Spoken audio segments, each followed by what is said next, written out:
guys. All right, so guess what? It's day 33. And this one, I know I say this every time. Okay, I get it. This one is gold. So day 33 of 100 Ways to Motivate Yourself is called Turn into a Word Processor. And this is something I live and breathe and preach on a near daily basis. So day 33, turn into a word processor. What does that mean? It means the author starts out, this is a very brief one, so this isn't going to take a lot of time, especially if you're trying to watch the Grammys. The author talks about how if you associate the word willpower, we've been talking about willpower a lot.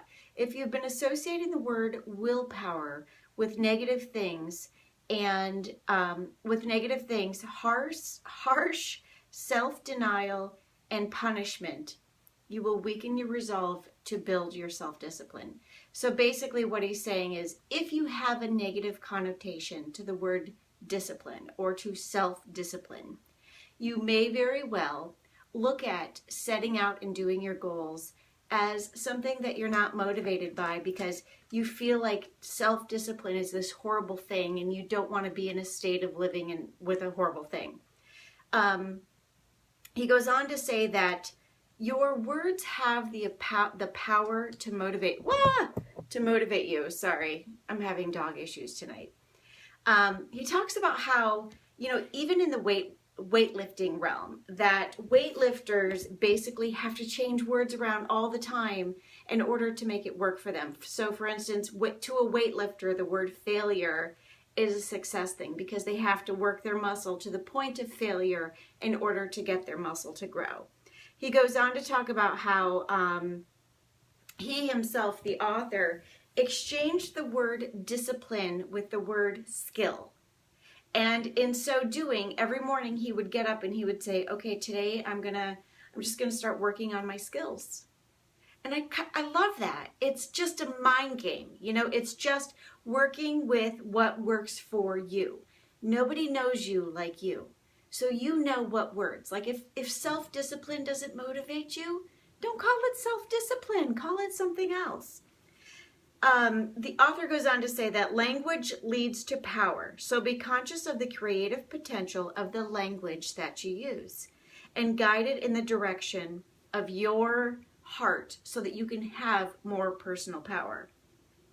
So I thought this was a really good one. I think it's very interesting. So if you've been following me along, obviously we're on day 33. I thought this one, day 33, was very similar to day number 3, which was to tell yourself a true lie. It's basically just getting in your head and leveraging your imagination to tell yourself a story to motivate yourself. It's also similar to day 8, which was push all of your own buttons. You know more than anybody what motivates you. So just like you would have a favorite song or a favorite playlist to get you, motivated to do a run or what have you, choose the right words to get you motivated. So here are my parting thoughts with this particular turn yourself into a word processor.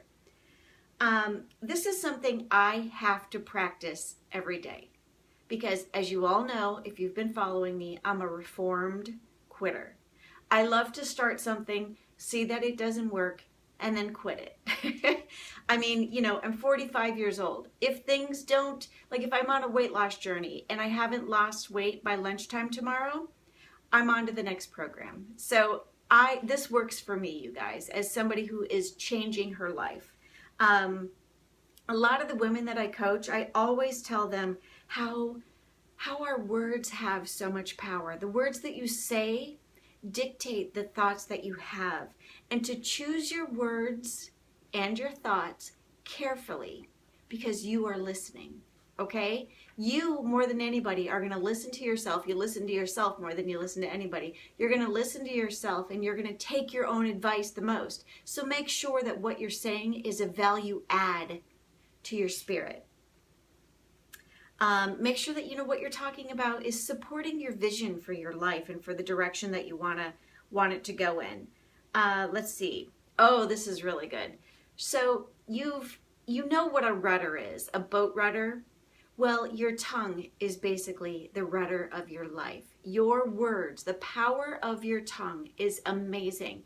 Whatever you say, the tongue is basically a rudder for your reality. It steers the whole ship. Everything you say has power. So make sure that what you're saying, it has the right authority in the context for the outcome that you want. Because, I mean, it even says this in the Bible. The power of life, the power of life and death lies in the tongue. So make sure that what you're saying is in alignment for what motivates you, and that what motivates you is what you constantly surround yourself with. And if something is not working, tweak it. Just be aware of the fact that you have the power, just like Glinda the Good Witch. You've had the power all along. Just make sure that you're using all of your master keys and kind of turning them on at the right points in time. So for me, in the morning, I don't get up and say, I'm going to work out. I get up and say, you know what? What I do most is what I'm practicing, and what we practice, we get good at. So every morning when I say I'm getting on the treadmill or I'm going to the weight room, I see it as practice. I don't see it as working out. And you know what? Call me crazy, but that works. It's like a form of reverse self-psychology. And if it works for me, it can work for you. So anyhow, that's day 33. I will look forward to connecting with you guys around this time tomorrow for day 34. Have a good night. Bye.